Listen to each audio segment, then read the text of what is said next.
મુનિઓએ કરી રજૂઆત। જૈન અગ્રણીઓએ પ્રદેશ ભાજપ ઉપાધ્યક્ષ વર્ષા દોશીને ટકોર કરી હતી।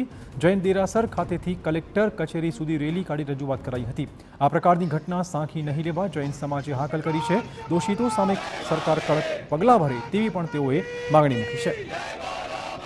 ત્યારે એનો નિર્ણય આવે હર્ષભાઈને પણ ખાસ કહેજો કે મહાત્માઓની બળતરા ખૂબ છે, કારણ કે